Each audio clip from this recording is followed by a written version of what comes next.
Olá, meus irmãos.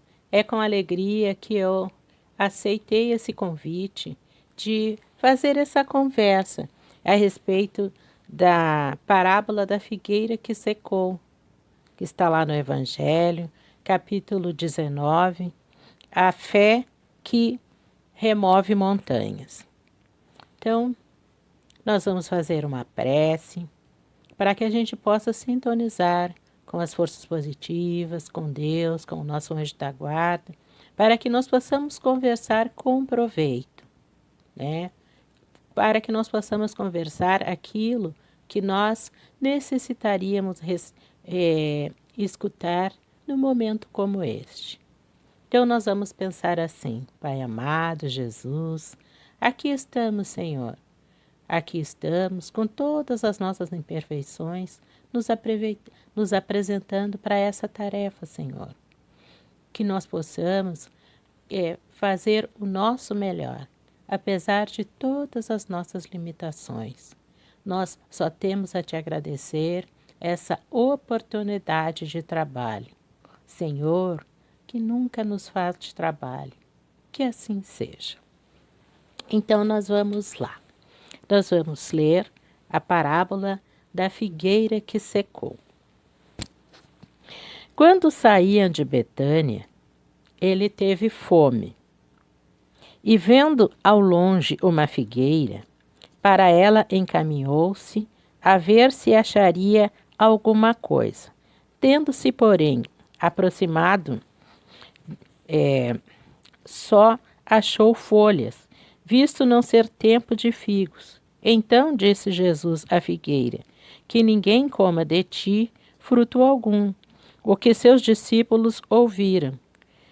No dia seguinte, ao passarem pela figueira, viram que secara até a raiz. Pedro, lembrando-se do que Jesus dissera, disse: Mestre, olha como secou a figueira que tu amaldiçoaste. Jesus, tomando a palavra, lhes disse: Tende fé em Deus. Digo-vos em verdade que aqueles que disser a esta montanha, tira-te daí e lança-te ao mar, mas sem hesitar, no seu coração, crente, ao contrário, firmemente, de que tudo o que houver dito acontecerá, verá que com efeito acontece. Marcos, capítulo 11, versículo 12 a 14 e 20 a 23. Para que a gente possa entender o que Jesus quis dizer, né? O real sentido dessa mensagem, é preciso que a gente lance mão do significado de algumas palavras que compõem o texto, né? Porque se a gente não fizer o que nós chamamos de contextualização, a gente vai sair com um significado equivocado. Muito bem. Vamos então começando. Vamos, assim, para a gente se localizar, aqui ele diz assim: quando saíam de Betânia, Betânia é uma cidadezinha, é um lugarzinho que ficava perto do Monte das Oliveiras, ao sudoeste. Ela ficava distante de Jerusalém 3 quilômetros. E nessa cidade é que moravam Lázaro, Marta e Maria. Então Jesus estava saindo de Betânia e ele teve fome no meio do caminho. E aqui, né, é uma simbologia, né? A fome que Jesus teve não é... ele usa essa expressão aqui em outro momento do Evangelho, quando ele quer significar que ele tem fome de fazer a vontade de Deus. Esse é o significado que essa palavra fome tem aqui. Não o de tomar um café, comer uma fatia de pão. Não é isso que ele quer dizer. E vendo ao longo uma figueira, para ela encaminhou-se, né? Vamos aqui na figueira.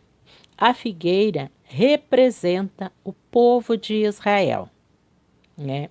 Um povo que recebeu o que nós, é uma linguagem material, né? Um investimento de Deus, né? A palavra investimento, mas é assim. Eles receberam muito do alto, né? Foram em torno de 1000 anos vindo os profetas, ensinando, aprendendo sobre a lei de Deus. E além disso, eles receberam a primeira revelação, os 10 mandamentos, cuja característica é a justiça e o direito. Então, eles foram um povo, é o que eles costumam chamar o povo eleito por Deus, né? Vamos seguindo. Para ela, encaminhou-se a ver se achava alguma coisa. Tendo-se, porém, aproximado, só achou folhas. Esse só achou folhas é o seguinte, né? Então, Jesus, à distância, ele viu uma figueira e notou, ele se percebeu que aquela figueira, ela estava repleta de folhas, né? Então, a folhas aqui significa o conhecimento.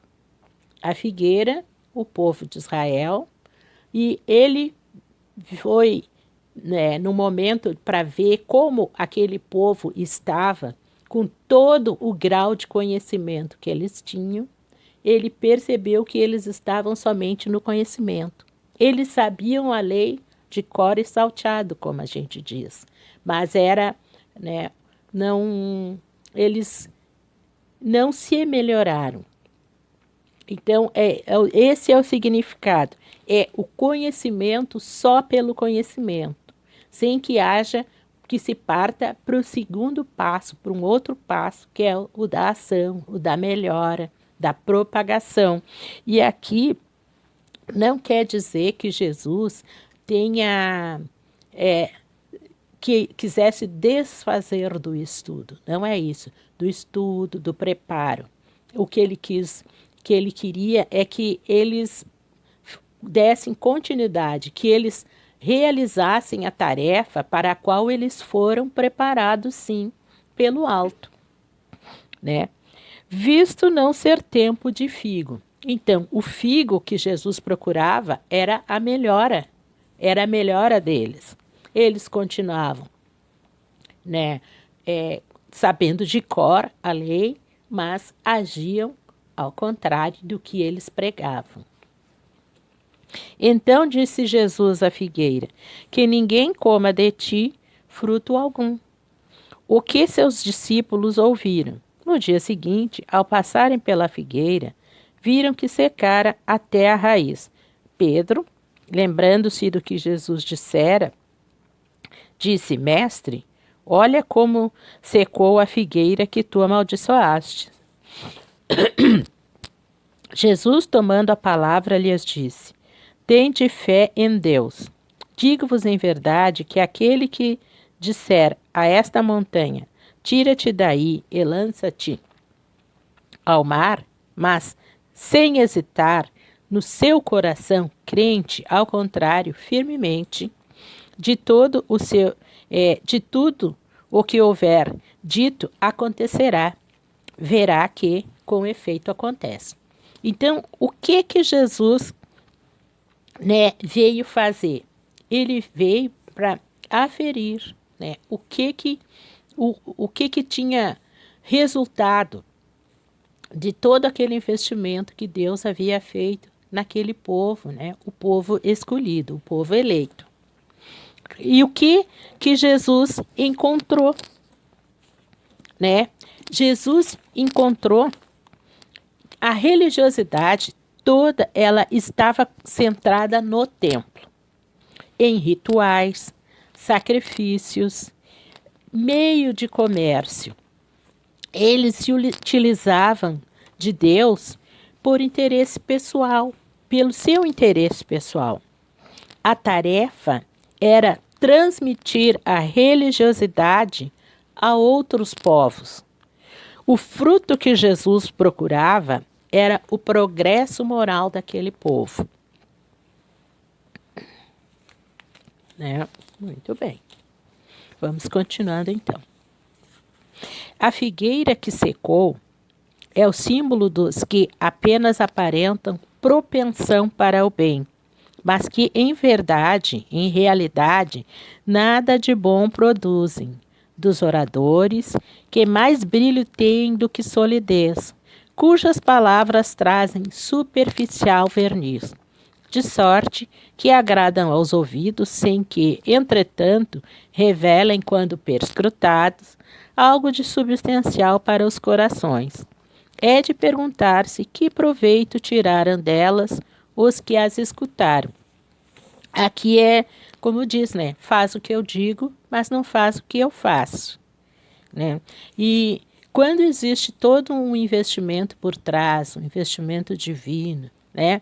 Há necessidade, sim, de agir conforme aquilo que se prega. Né? E muitas vezes acontece isso, às vezes a gente vê pessoas que são oradores lá e que às vezes a gente vê eles envolvidos em alguns escândalos, né?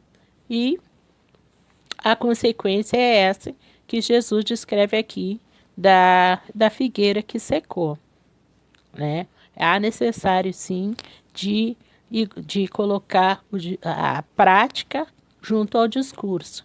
Não pode ser uma coisa ou só outra. Precisa que que elas duas andem junto. Né? É necessário, isso significa que é preciso ter o que nós chamamos de coerência entre o discurso e as ações.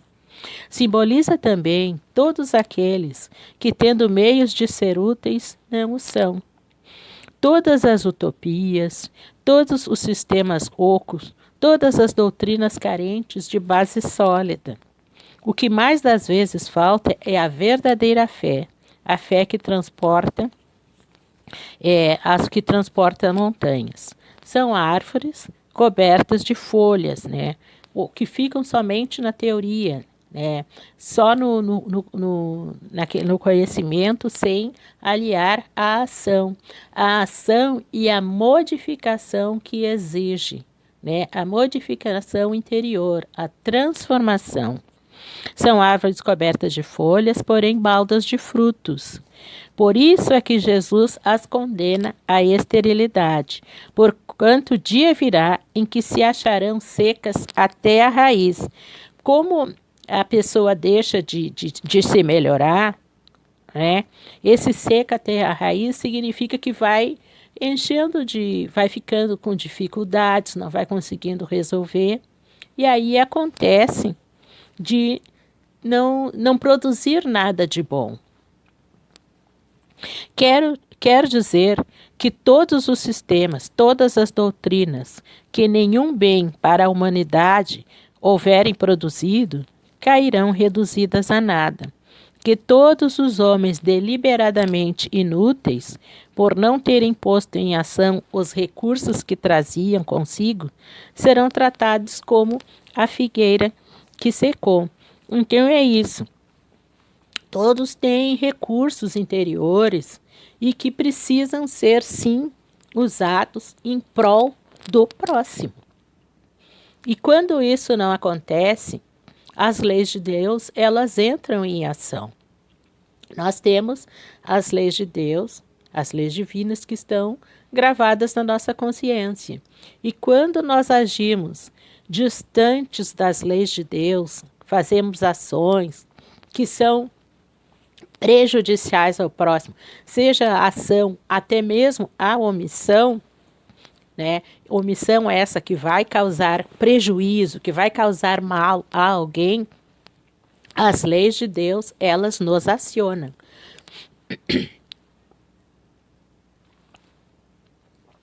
Elas nos acionam e nós somos responsabilizados, se não na presente encarnação, numa próxima, mas nós somos responsáveis por aquilo que nós fazemos e que nós deixamos de fazer. Os médiuns são os intérpretes dos espíritos. Suprem nestes últimos a falta dos órgãos materiais pelos quais transmitam suas instruções. Daí vem o serem dotados de faculdades para esse efeito. Nos tempos atuais, de renovação social, cabe-lhes uma missão especialíssima. São árvores destinadas a fornecer alimento espiritual a seus irmãos e multiplicam-se em número para que abunde os alimentos, há-os por toda a parte, em todos os países, em todas as cidades, as classes da sociedade, entre os ricos e os pobres, entre os grandes e os pequenos, a fim de que nenhum ponto faltem e a fim de ficar demonstrado aos homens que todos são chamados. Se, porém, eles desviam do objetivo providencial, a preciosa faculdade que lhes foi concedida, se a empregam em coisas fúteis ou prejudicial, se a põem a serviço dos interesses mundanos, se em vez de frutos sazonados dão maus frutos, se recusam a utilizá-la em benefício dos outros, se nenhum proveito tiram dela para si mesmos, melhorando-se, são quais figueira estéril. Deus lhes retirará um dom que se tornou inútil neles.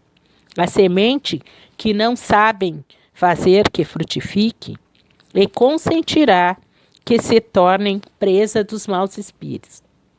Então, é muito importante esse recado aqui que vem através dessa parábola da figueira que secou, onde está inserido esse texto aqui. Né? Os médiuns têm, sim, um papel importante na renovação social que ocorre. E hoje nós estamos passando por um momento também de renovação social e que nós somos chamados a participar, né? Mas com calma, com paciência, mostrando aquilo que nós já aprendemos ao longo desse tempo que nós estamos voltados para a doutrina espírita, que nós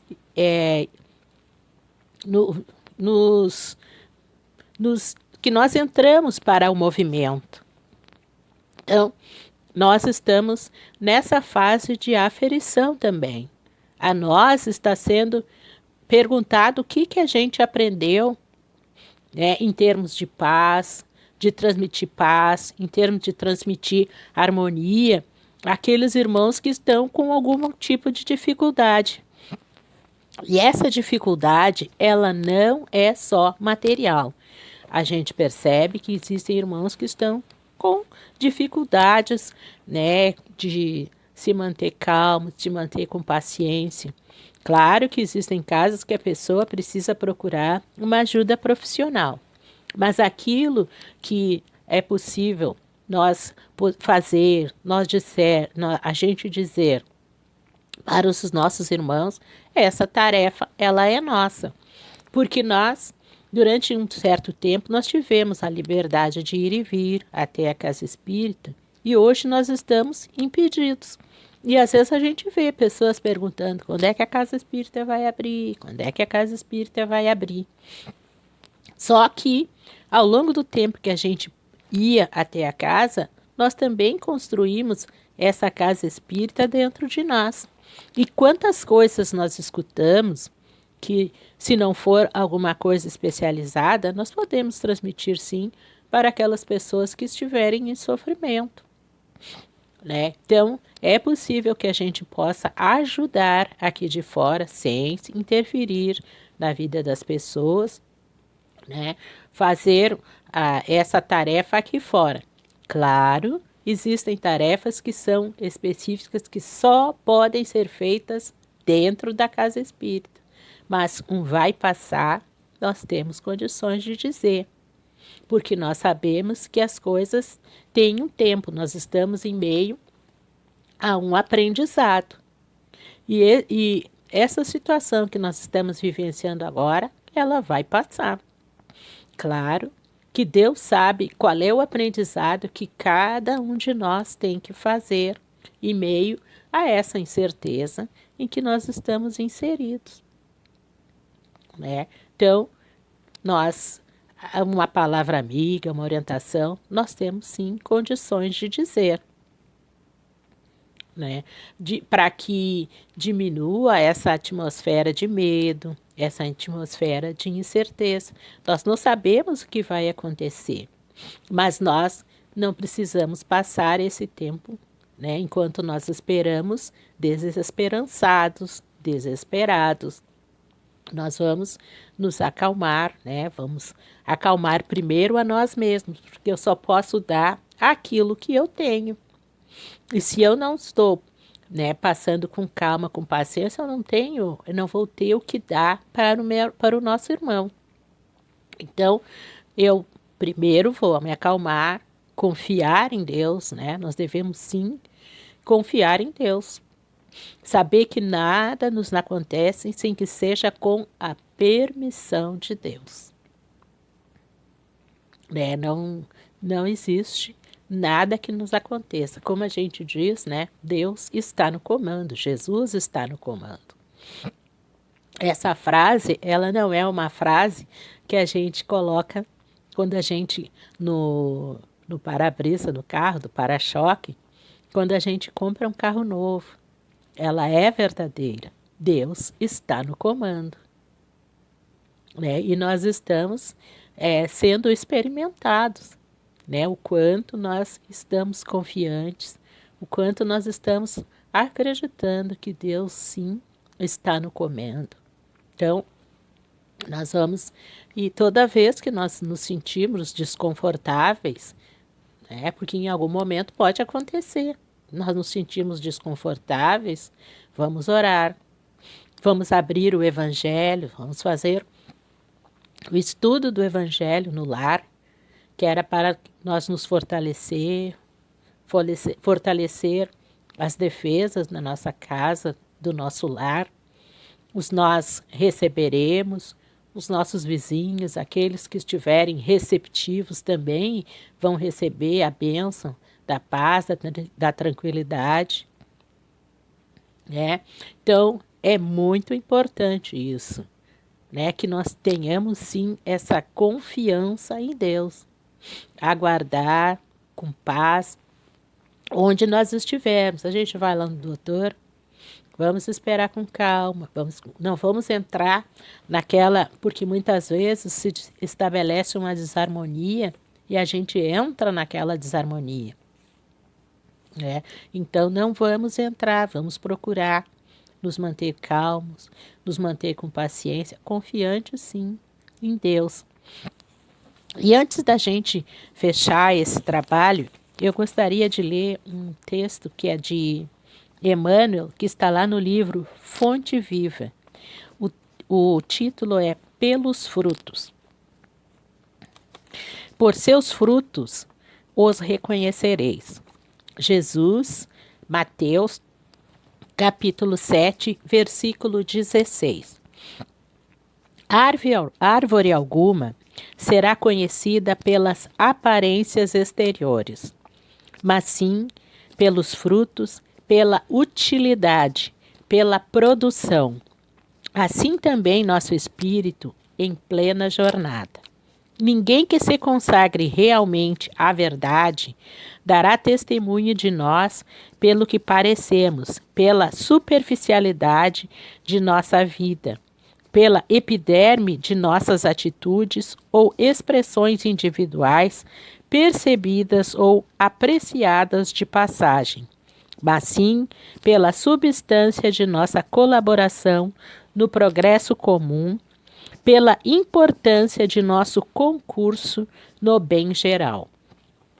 Então, é muito importante, é muito instigante esse texto de Emmanuel, que fala da importância da nossa colaboração. É muito importante, sim, nós estarmos atentos e, quando formos chamados, agir, né? Agir no bem. E nós vamos, então, fazer uma prece para fechar, agradecer a Deus essa oportunidade de trabalho. E nós vamos pensar assim: Senhor, nós queremos te agradecer essa oportunidade de trabalho. Trabalho na tua seara, trabalho no bem. Senhor, nós te pedimos que nunca nos falte trabalho, que nunca nos falte, Senhor, a disposição para o trabalho, a disposição para servir. Muito obrigada, Senhor. Muito obrigada, em nome de Deus, em nome de Jesus, que assim seja.